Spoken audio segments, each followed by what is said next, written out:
자, 1월 1일이라 NS 저희가 합니다. 딴 데서는 안 해가지고. 김준영, 김희교, 최성훈 호석가 안녕하십니까? 안녕하세요. 네. 자, 계엄 이후에 우리 외교적 관점에서 우리 국익이 우려되는 점이 있습니까? 지금 제일 문제가 외교와 경제잖아요. 맞아요. 그런데 또 어떻게 생각하면 있었더라면 잘했을까? 윤이. 그러니까 최선은 아니지만 차악이다. 지금 상황이. 오히려 그렇게 위로를 합니다. 왜냐하면 제일 문제는 저거예요. 트럼프가 이제 1월 20일 날 취임을 하면 그날 바로 보편 관세를 때릴 수도 있거든요. 맞아요. 보편 관세는 우리가 협상할 게 거리가 아니에요. 그럼 우리가 그냥 견뎌내야 되고 맞는 뭐 거죠, 전 세계 그냥. 맞는 거고 다른 협상은 오히려 컨트롤 타워가 없어서 우리 협상 안 할 수도 있어요. 우리가 뒤로 밀릴 수도 있어요. 그 점은 좋은 점이네요. 네, 네.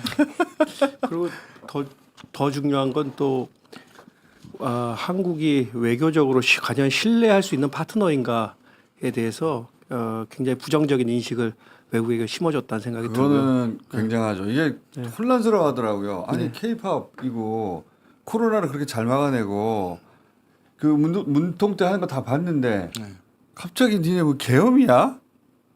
이거는 이 중남미의 70년대 80년대 상황이고 아시아의 70년대 80년대 네. 아프리카의 그때 상황인데 아니 대한민국이 왜 이러는지 이해를 못하더라고요. 그리고 또 우리도 이해 못하는데 네. 자기들이 이해할 수가 있겠나? 더 나아가서 기존에 한국이 했던 그 많은 외교적인 활동이나 외교 정책 자체가 과연 진정한 국익에 근거한 것이고 지속 가능한 정책이었나에 대해서도 의문이 제기되는 거죠. 회복하는 데 상당히 네, 시간이 상당히 걸리고. 시간이 걸릴 것 같습니다. 네. 이거 우리가 문제가 아니고 윤석열의 문제거든. 이라고 열심히 정리해서 알려야죠. 그렇죠. 근데 그 부담은 우리 국민 모두가 지게 됐죠. 할부로 지급한다지 않습니까? 펌버스가 엄청난 비용을 우리가. 그러니까 이게 지금 가장 중요한 시기에 이제 없는 건데 아까 말씀드린 것처럼 있는 것보다는 오히려 나을 수도 있는데 문제는 아까 말씀하신 것처럼 이거는 윤석열의 잘못이고 윤석열의 시대착오적인 행위였기 때문에 저는 생각보다 우리가 그 다음 정권을 잡아가지고 정리하면 금방 회복할 거라고 생각합니다. 그 점이 있네요. 트럼프를 윤석열이 상대했다고 생각해 보세요. 그래서 그렇죠. 없는 게 나을 수도 있겠네요. 어떤 게 나을 수 있고 아니 바이든 같은 경우에도 뭐 하나 얻어내 우리가 투자하면서 하나 얻어내지 못했는데 네. 트럼프였다면 그냥 다 발가벗겨서 쓸 겁니다. 맞아요. 저도 없어서 다행인 점이 분명히 있다고 생각하는데요. 사실은 이 얘기를 하려고 뭐 이게 아닌데. 지난 집권하고 나서 지금까지 쭉 외교를 보면 영산 안보실이 외교부의 기존 활동을 방해하면서 계속 이상한 일을 많이 일으켰잖아요. 그런 점에 있어서는 오히려 정상화된 측면이 있고요. 이제 문제는 모든 나라를 컨트롤해서 외교를 끌고 나갈 수당이 없다는 게 이제 지금부터는 당장 1월 20일부터는 큰 심각한 문제가 대두될 겁니다. 빨리 정리해야 됩니다. 아니 그러니까 빨리 이제 정리돼서 탄핵이 되고 그다음 단계로 넘어가야 되는 건 당연한데 지금 당장 트럼프가 임명되는데 윤석열이 아닌 것은 다행인 것 같아요. 네. 차악이라고 하셨잖아요. 불행 중 다행. 그러니까 윤석열이 아닌 정상이 있어야 되는 게 정상인데 그 가장 베스트인데 그렇지만 윤석열이 없는 거는 근데 그나마 문제는 지금 다행이다. 슬슬 기어 나온단 말이에요. NSC가. 이 NSC 말고 슬슬 기어 나오고 있잖아요. 지금 이 틈을 타서 그리고 자꾸 그 전혀 법률적으로 틀린 용어인 대행의 대행이란 말도 사실 틀린 말이고요. 말도 안 되는 소리죠. 그다음 계속 우리 이거를 외교 컨트롤 타워 없는 게 마치 탄핵시켜서 그런 것처럼 지금 프레임을 잡아가는 전환하고 거예요. 있죠. 가짜 그러니까 뉴스들 막 그리고 또 뿌리면서. 하나는 우크라이나 그걸 끝난 줄 알았더니 뭐 여전히 지금 우크라이나 쪽에 계속 다시 또 연기를 피우기 시작했. 미련을 못 버린 네. 시간이 길어지다 보니까 이 잔당들이 남아서 미련을 못 버리고 네, 다 그렇습니다. 여기저기서 꼼지락꼼지락 해요. 그러니까 지금 트럼프가 이렇게 얘기하거든요. 유럽한테 니들 전쟁 계속하고 싶으면 니들이 돈 다 내고 니들이 파병해라.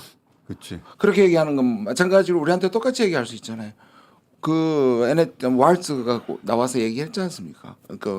안보 보좌관 될 사람이 한국이 파병하는 게 사실 우크라이나 전쟁의 주요 불안정 요소 중에 하나다. 파병할 수 있는 가능성이.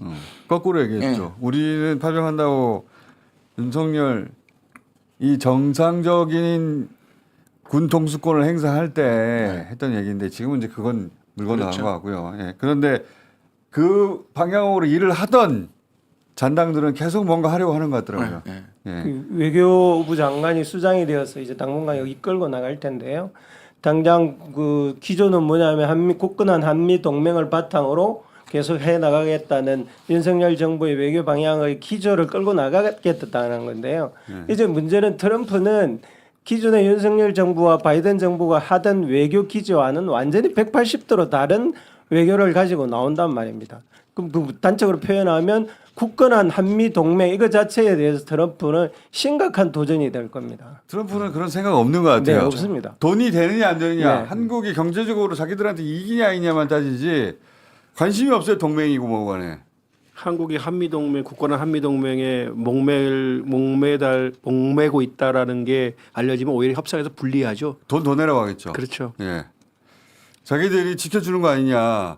실제로는 미국의 군사적 목적에서 의해서 여기 주둔하는 것도 굉장히 높은 비율로 있는데 우리가 지켜주니까 돈 내. 이렇게 말하겠죠. 근데 미국이 지금까지는 적어도 겉으로는 바이든은 가치나 민주주의, 자유, 인권 소위 말하는 그 진영에서의 포장을 하잖아요. 그러니까 트럼프는 그런 거 안 할 거란 말이에요. 포장 자체가 없으니까. 포장 자체가 없으면 우리가 가지고 있는 미국에 대한 신화가 사실은 깨질 수도 있어요. 일기 때는 트럼프는 그 부분에 대해서 사실 네오콘들한테 좀 사로잡혀서 여전히 그 중국이나 러시아 가치 외교는 아니지만 좀 섞여 있었거든요. 근데 이제 그걸 완전히 버려버리면 오히려 미국과 한국은 오히려 이익에 기반한 걸로 가는 것이 이것도 저는 나쁘지 않다. 우리가 하기에 따라서. 그렇죠.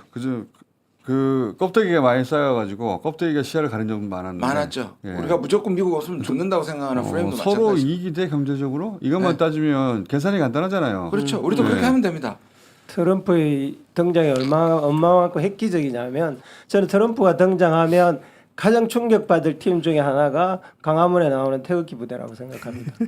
그들이 성조기를 들고 태극기와 동일실에서 미국의 이익이 곧 우리의 이익이라고 생각하고 있는데 당장 트럼프가 등장하면 해야 될 할 것 중에 가장 중요한 게 하나가 북한의 핵을 인정하는 방향으로 갈 가능성이 있어요. 그렇죠. 이건 태극기 부대가 도저히 받아들일 수 없는 거란 말이에요. 그럼 아마도 남한의 극우 세력들은 남한이 핵 보유를 하겠다고 그러는데 트럼프가 그걸 해줄 가능성이 거의 없습니다. 만약에 하겠다 그러면 주한미군을 철수한다는 카드를 꺼낼 것이라고 보여져요. 이미 엘브리치 콜비라고 하는 국방부 차관은 그런 노선을 계속 주장해 오던 사람이거든요. 그런 사람이 임명되어 있단 말입니다. 그러면 기존의 태극기 부대는 완전히 미국에 대해서 뒤통수를 세게 맞는 그런 그 전폭적인 외교의 대변혁 시대가 지금 이제 1월 20일부터 열리는 겁니다. 아니 계엄 이후에도 그 아스팔트에는 청조기를 들고 나와요. 미국에서는 끊임없이 계엄 잘못됐다고 한국 해병력 칭찬하고 있는데 그러니까 뉴스를 안 보시나 봐 그분들이. 중요한 거는 그 성조기를 계속 들고 나와요. 자, 일본에서는 고노다마 무라야마 다마를 개성한다고 했네요. 예. 그 사람은 25일에 중국 북경에 간 그 이와야 외상입니다. 이와야 외상 그 이시바 촌이하고 똑같이 친준파입니다. 중국에 대해서 굉장히 좋은 사람이고 또 북한에 대해서도 우호적입니다. 예, 그래서 북한에 대해서는 반국가 세력인데? 예, 맞습니다. 거의 평양 연락사무소를 만들자라고 제안한 사람이고, 종북이잖아. 예, 그래서 그 북경에 가기 전에 중국 메디아하고의 그 언론 인터뷰가 있었는데 그때 그 일본은 전에 국제를 잘못했다 그런 식으로 시인하고 그리고 무라야마 담화하고 고노 담화를 개선하겠다 이런 식으로 또 이야기를 했거든요. 근데 그것은 일본의 현재 자민당 그리고 극우 세력에서 볼 때 아베 담화를 부정하는 그렇죠. 예 그러한 인맥이다. 고노 다마는 네. 위안부를 인정했었었는데. 예, 네, 북경에 가도 그 이야기를 합니다. 그러니까 왕이 외교부장하고 함께. 그러니까 이럴 때 지금 민주정부가 들어서야 되는데. 그러니까 이게 지금 단순히 그것뿐만 아니라 지금 많은 사람들이 모르는 게 뭐냐면 한국이 과거사를 쥐고 일본을 괴롭혔다고 생각하는데 과거에는 우리가 그걸 강하게 주장했지만 아베 때는 아베가 연결시켰습니다. 그러니까 아베가 그 위안부 합의하고 그 강제노동에 대해 합의해주지 않으면 한 발짝도 안 나간 게 일본이었거든요. 근데 일본이 이렇게 나오면 한국은 지금 이재명 대표는 뭐라고 얘기하느냐 하면은 두 개를 분리하자. 과거사를 그대로 두고 그다음에 사회 경제 이쪽으로는 가자. 이게 이제 일본하고 맞아 들어가는 거죠. 오히려 저는 한일 관계는 오히려 정상으로 갈 수 있다고 생각합니다. 아니, 그러니까 윤석열 없고 저기도 바뀌었으니까 이제 정상화 될 수 있는 절호의 찬스죠. 예. 빨리 탄핵되고 그러니까 빨리 대선돼가지고. 예, 그래서 그 일본 쪽에서도 이제 뭐 탄핵은 반드시 될 것이다. 그런 식으로 생각을 하기 시작한 것으로 보입니다. 그래서 엊그제 그 일본 한국에 있는 일본 대사 미즈시마라는 사람이 요청하여서 이재명 대표를 만났습니다. 그렇게 해서 일본 대사가 예, 일본 대사가 눈치는 빨라요. 예, 지금까지는 그러니까 이재명 대표가 다음에 대통령이 되면 굉장히 반일 예. 안 된다 그랬었죠. 예. 안 된다 그랬죠. 그런데 그 이야기가 지금 완전히 그 사라진 상황. 그리고 탐색하기 시작했습니다. 이재명 대표라는 사람이 어떤 만약 사람인지. 된다면 어떻게? 예. 일본은 거기에 그거 미리 잘하더라고요. 예, 보면. 거기에 이재명 대표도 일본에 대해서 깊은 애정을 갖고 있다. 예. 이런 식으로 이야기를 했고. 이재명 대표도 외교적 수사를 구사하네. 네, 그러나 과거에 굉장히 한일 관계 문제가 있다. 이런 양쪽을 그러니까 투트랙이죠. 알겠습니다. 그것을 하면서 미즈시마도 거기에 동의를 하면서 상당히 좋은 대화가 오갔다. 탄핵만 빨리 되고 대선만 빨리 오면 돼요. 정말 역사적인 기회입니다. 맞아요. 이시바 정권이 일본 극우하고 거리가 좀 생겨 있고요. 네. 트럼프도 기존의 군산복합체 세력하고 어떻게 거리가 생겨 있거든요. 우리로는 근대를 완성할 수 있는 굉장히 절호의 중요한 찬스. 절호의 항상 찬스. 어긋났었거든요. 예. 노무현이 오면 부시가 오고 예. 그렇게 어긋났단 말이에요. 지금은- 문재인이 오는데 트럼프가 오고. 그러니까 우리가 2, 3개월 여기를 잘 버텨야 됩니다. 경제나 외교나 잘 버텨야 돼. 아니, 고구마 100만 개 먹고 있어요 요새. 네, 맞습니다. 너무 힘듭니다. 스트레스입니다. 그러니까 아니 체포영장 발부돼가지고 체포 바로 되나 싶었더니 또 그걸 버티게 하고 이게 영장 집행이 안 되니까 고구마 드신 아침에 일어날 때보다 그 뉴스 보시지 않아요? 새벽에도 보고? 예. 그렇죠. 예. 영장 발부됐나 새벽에 한번 보고. 뉴스 중독. 공장장 살 빠지신 것 같은데요. 사실 말라가는 것 같습니다. 딴 데 안 가고 먹고 뉴스 보고 자고 먹고 뉴스 보고 자고 이거밖에 안 하거든요 지금. 근데 왜 자꾸 살이 빠지나 몰라. 자 우크라이나는 이제 끝나는 겁니까?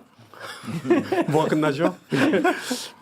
지금은 전황은 보면은 쿠르스크에서는 거의 러시아가 절반 이상 쿠르스크 주에서는 탈환을 했고요. 아 이제 네, 네. 일부러 탈환을 안 했다는 얘기도 있었는데 과거에. 네, 뭐 전술상 그랬다는 것도 있고 지금 현재는 우크라이나가 쿠르스크 주에서 언제 퇴각을 할 것인가가 이 관심사가 됐습니다. 더 이상 이 쿠르스크는 지역을 유지하기는 어려울 보여요. 하도 뉴스가 오랜만에 나와가지고 우크라이나가 이제 러시아 본토로 치고 들어갔는데 거기가 8월달에 예. 작년이죠 이제 예. 작년 8월에. 예.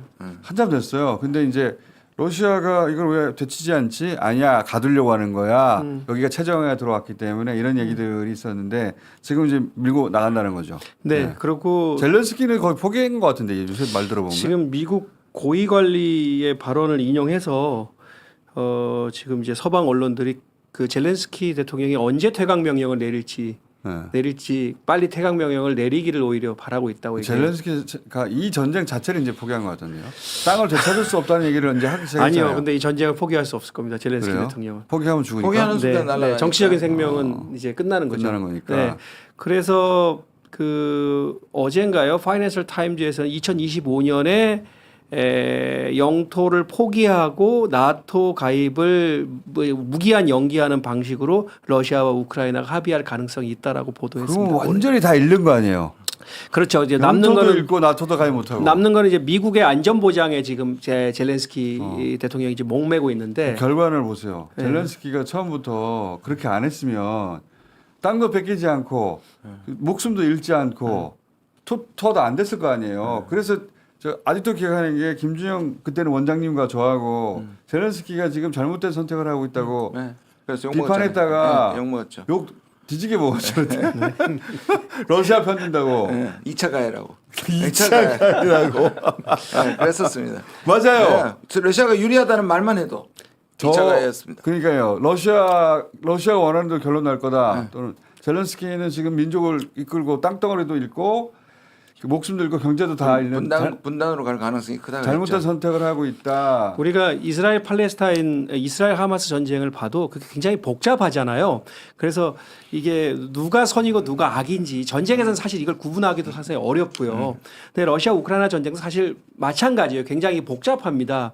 근데 중요한 거는 이 전쟁을 멈출 수 있는 기회가 여러 번 있었다는 여러 거죠. 번 있었죠. 네. 아예 시작도 안 할 기회가 있었고. 네, 그 미국이 조금만 더 미국과 나토가 러시아의 그 안보적 우려에 대해 조금만 더 양보를 했다면 또는 우크라이나가 민스크 협정을 이행해서 내전을 종식시켰다면 이 전쟁이 일어나지 않을 수 있었고요. 더 나아가서 전쟁이 일어난 지 한 달 후에 있었던 이스탄불 합의가 가서명까지 됐는데 그것이 이행됐다라면 이렇게 많은 희생과 이렇게 긴 전쟁으로 많은 사람들이 고통받는 게 없었겠죠. 그게 좀 안타깝습니다. 젤렌스키가 제일 큰 책임이 있어요.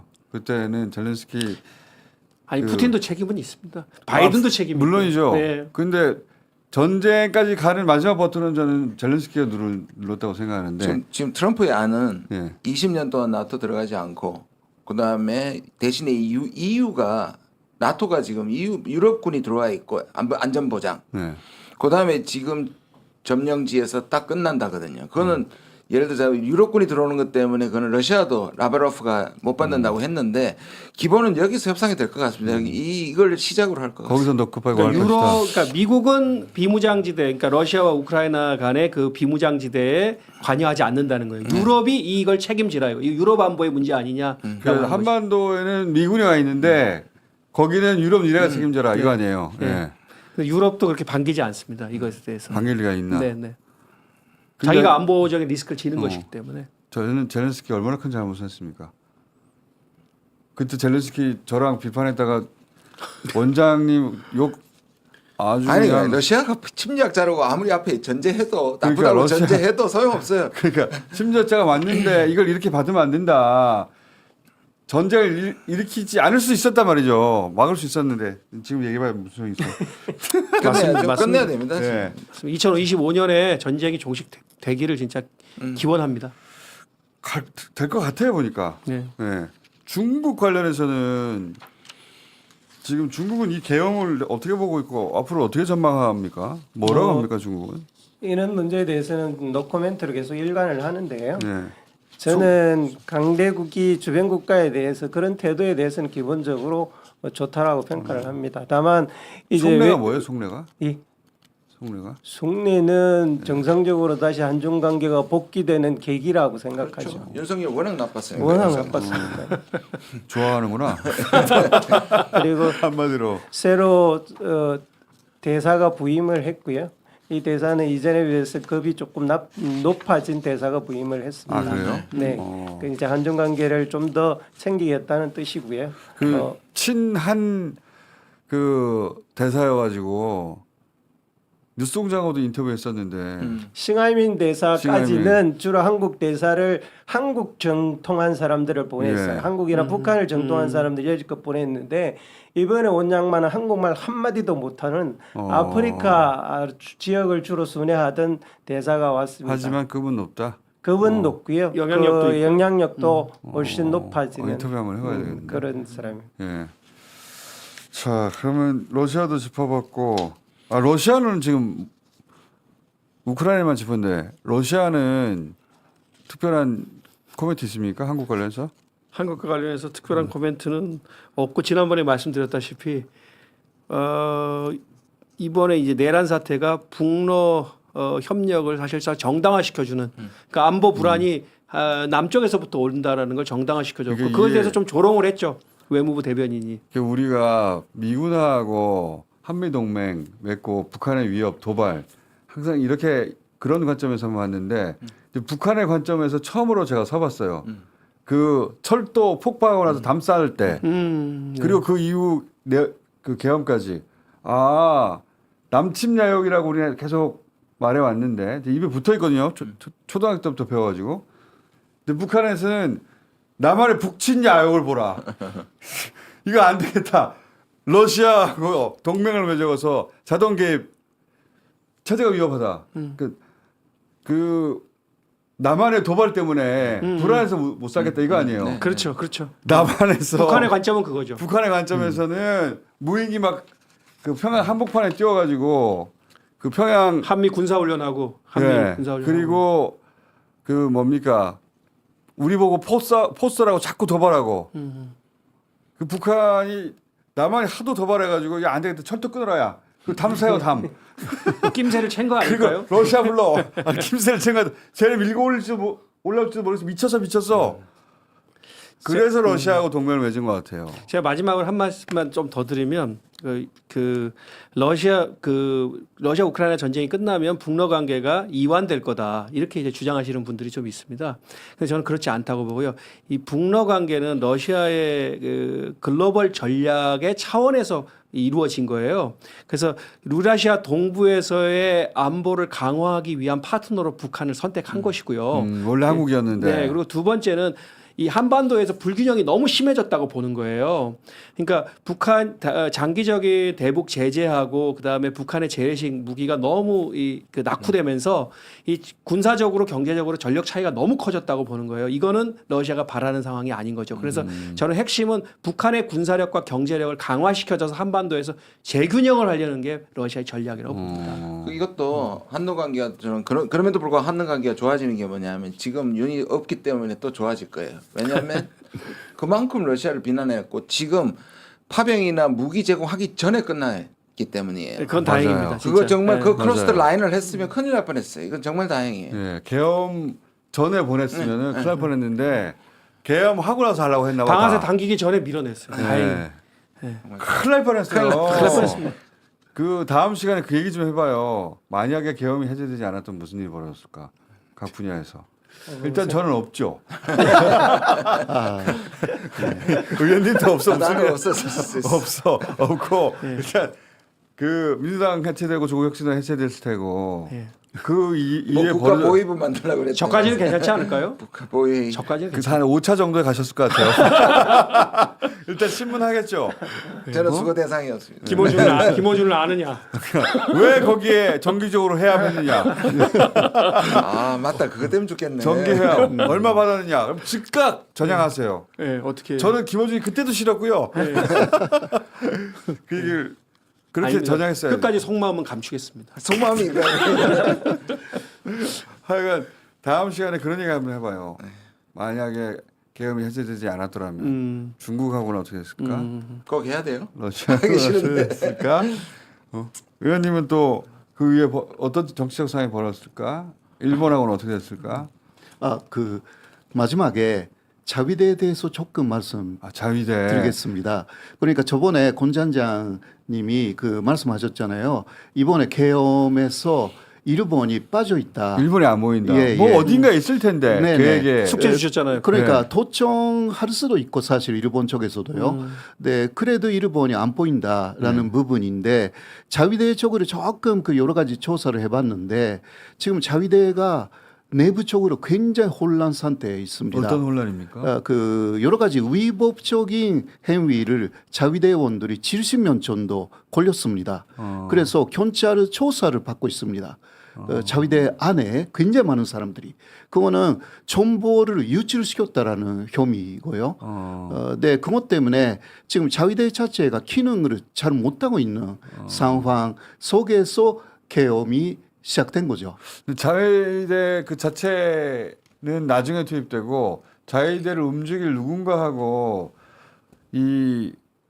이런 의논을 하지 않았을까 네, 하는 의심이 그래도 있는데. 일단 이시바 정권이기 때문에 그것도 아주 크다고 할 수가 있습니다. 정권. 네, 하지만 이시바 정권이기 극우 때문에 쪽하고는 이야기 나눴을 수도 있잖아요. 예, 극우는 그래도 극우도요. 극우 쪽을 일단 봤는데 그 사람들도 이번에 상당히 놀랐습니다. 예, 그거 그 뭐라 할까 민주주의를 이렇게 파괴하면서까지 윤석열을 왜 계엄을 했는지 모르겠다. 극우가 일본 극우는 일단 조금 한국하고 달리 일단 민주주의는 지키자. 이거는 없지 않아 있습니다. 그리고 일본 극우도 처음부터 윤석열을 싫어합니다. 사실 원래 싫어했었죠. 원래 싫어했습니다. 근데 아주 유용하다, 예, 필요하다 이렇게 판단한 거잖아요. 네네네. 지금은 있을 때 다 긁어오자. 예. 지금은 그러니까 윤석열 사실상 일본 극우도 버렸고 그 다음 극우적인 그 전지인을 전위로 세우자 이런 식으로 바뀌었습니다. 우리가 봐야 될 건 이시바가 들어오면서 자유대와 용산의 연결고리가 사실상 좀 비틀어진 건데 예. 그러니까 기시다 때 용산과 자유대의 연결고리가 분명히 있었단 말이에요. 예, 그렇죠. 그걸 찾아내야 되는 거예요. 예, 그렇죠. 네, 그거는 그러니까 거기 미자의 간소화 조치라든가 이런 것으로 자유대가 이쪽으로 쉽게 올 수 있는 그런 것으로 추진하고 60주년이 올해 그러니까 올해 이제 자유대가 특별한 절차 없이 한국에 올 수 네네. 있도록 하는 네네. 절차를 밟고 있었는데 예. 지금 궁금한 것은 그것이 조금 지금은 상당히 어려운 상황이라고 못하죠 이제. 할 수가 있는 것인데 제가 궁금한 것은 이 계엄 기획에 한쪽은 김용일이 맡고 한쪽은 노상원이 맡아서 보니까 이 어두운 부분은 노상원이 했던 것 같고 그 공식적인 군을 이용하는 거는 김용일이 했던 것 같은데 네. 그 중에 보면 비상 입법기구를 만들 계획을 했단 말이에요. 국회를 해산하고. 그래서 최상목한테 그 쪽지 줬다는 거 아닙니까? 예비 마련하라고 돈. 그러니까 각 분야에 골고루 구상들을 한 거예요. 보니까 시간이 길었으니까. 그 과정에서 일본의 역할을 염두에 두지 않았을 리 없을 것 같은데. 네네. 그래서 그 친한 사람들이 이시바 정권이 돼가지고요. 지금 나카타니라는 방위사입니다. 이 사람도 친준 친한파이고요. 그렇기 때문에 전체적으로 일본 내각의 핵심이 바뀌었습니다. 그래서 나카타니라는 사람이 혹시 뭔가 그런 이야기가 왔다 하더라도 즉각 움직이지 않았을 가능성이 충분히 있는 것입니다. 현재는 뭔가 그런 왜냐하면 내용. 지금 계획이 보면 한반도 위기상을 초래하는 거잖아요. 그러면 자위대가 즉시 한반도 재진입하는 게 일본 쪽에 또 플랜 아닙니까? 그 한메일로 묶여 있고. 예. 그러니까 일본 자위대의 그 북한 지역, 북한 영토에 네네네. 그 상륙 산역하는 이거는 무조건 문제. 플랜 속에 들어 있어야 되는 거잖아요. 네, 자위대는 사실상 먼저 북한보다 남한에 산육하고 싶은 거죠. 그거는 확실합니다. 왜냐하면 여기에 있는 유사시에 여기에 있는 일본 사람들을 구출을 하기 위해서라도 일단 남한에 정확하게 그 와야 되는데 이 플랜 어딘가에 일본이 있을 텐데. 그러니까 아니 지금 제가 그때 말씀드렸잖아요. 이 외환죄, 외환 유치죄라 그러잖아요. 그 중에 이용하는 게 북한도 끌어들이는 게 있었지만 우크라이나도 사실 그 중에 하나였고 그러려고 했죠. 일본도 그 중에 하나인데 이게 성숙도가 다르잖아요. 실현 가능성이 조금씩 달랐는데 이런 것들이 되기 전에 이쪽이 터져버리고 이쪽을 실현한 거죠. 예 그리고 그러니까 실제로는 계획은 했을 거예요. 예 그 사실 플랜이 있었고 누군가하고 얘기했을 것 같은데. 일본하고의 플랜을 추진하고 있었던 사람은 거기 김태효하고 신원식입니다. 네. 사실. 근데 그 라인이 지금 빠져 있지 않습니까? 그래서 그래서 이름이 이러한 등장하지 않아요. 부분이 김태효. 그러니까 예. 그 우크라이나하고 일본은 김태호가 했던 것 같습니다. 그렇게 네, 그 다 자주 등장하던 김태효. 네네. 그 라는 지금 이름이 사라졌잖아요. 내란 전체에서 등장하지 않으니까 너무 이상하죠. 그러니까 네, 없었던 네. 게 아니고 못 찾고 있는 게 예, 아닐까?